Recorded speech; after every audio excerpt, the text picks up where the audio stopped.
Good morning. I saw a beautiful piece from Rav Yosef Dov Soloveichik Zal, on this week's parsha that I thought was very relevant and poignant.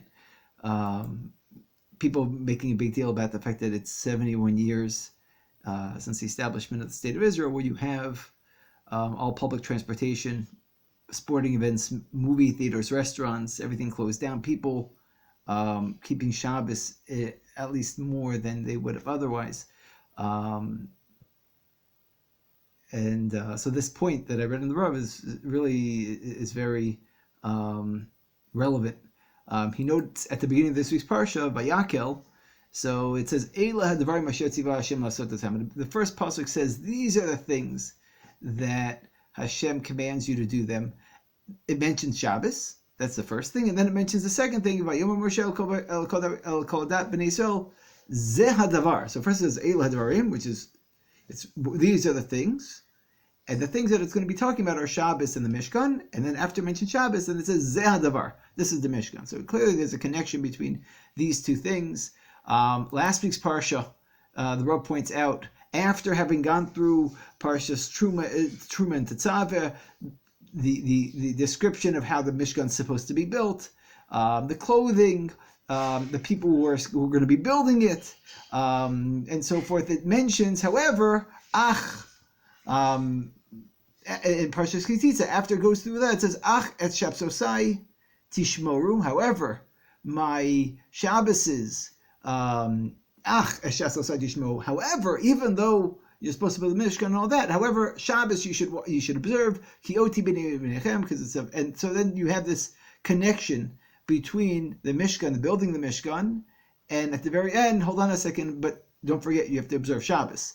And then this week's parsha, what the Rav already explained in terms of the connection of the Eilah Hadvarim, these two things connecting the Mishkan and Shabbos. And then he mentions two other times in Vayikra, in Parshas Kedoshim, it says, and it's interesting, it's the identical pasuk. In Parshas Kedoshim it says, "Es Shabsosai tishmaru, umitashi tiro ani Hashem." My Shabboses you should guard, you should observe, and my Mikdash you should fear. I am Hashem. The identical pasuk as the last pasuk in Parshas Bahar. So in the same pasuk, the identical pasuk twice, it mentions you should observe my Shabbos and my Mikdash you should fear.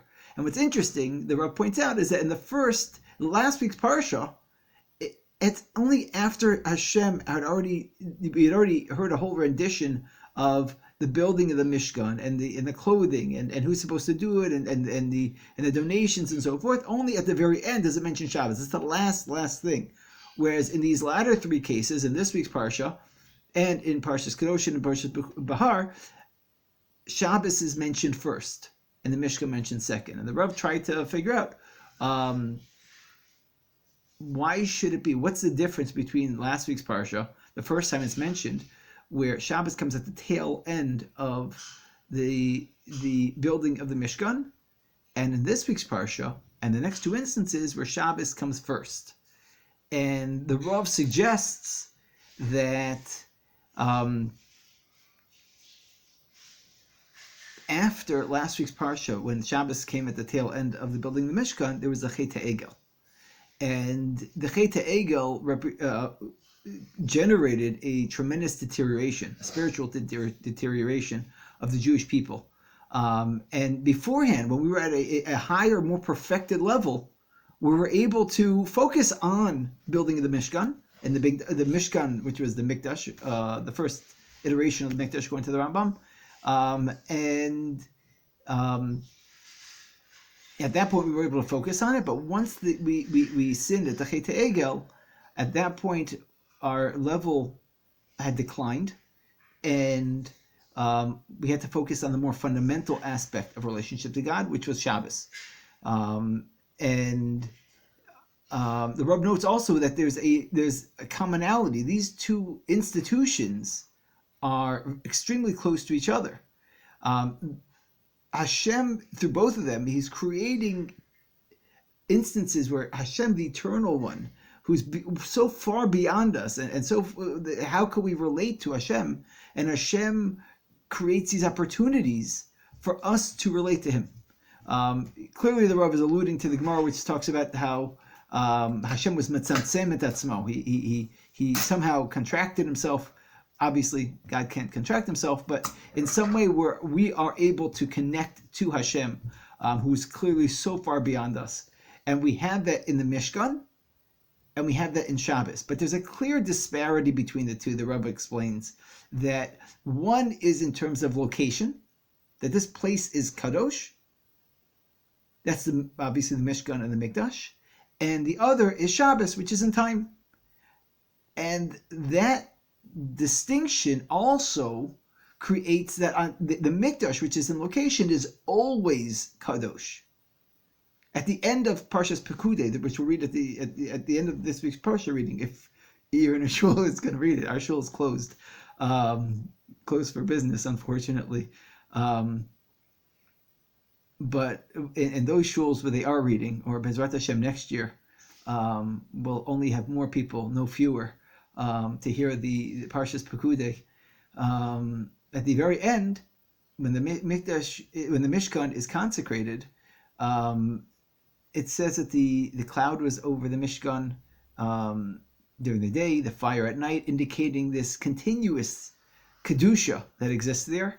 The Rav explains that's what the Mishkan and Mikdash is supposed to be continuous. Even once the Mikdash was destroyed, the kedusha of the Mikdash is still there. So that the representation of the Mikdash is different than the representation of the kedusha represented in through Shabbos.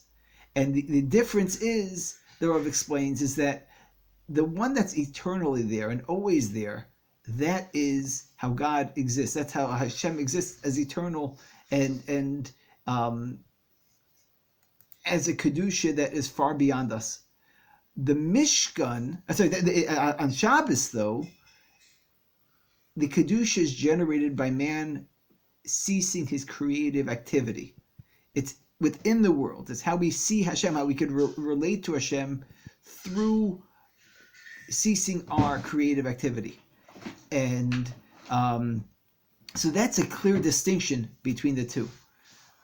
The Torah, in last week's Parsha, Parshas Kitisa, as we noted, after going through the whole Mikdash, the whole Mishkan, the design of the Mishkan and everything involved in it, it says that we use the word ach. Ach, as Shabbat tishmeru, indicating the primacy of Shabbos over the Mishkan, that it's critical to first,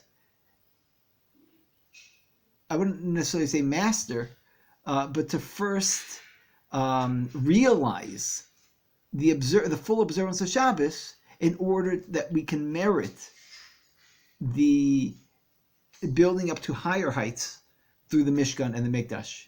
The Rav points out that the Jews have persevered for thousands of years without the Mishkan, without the Mikdash.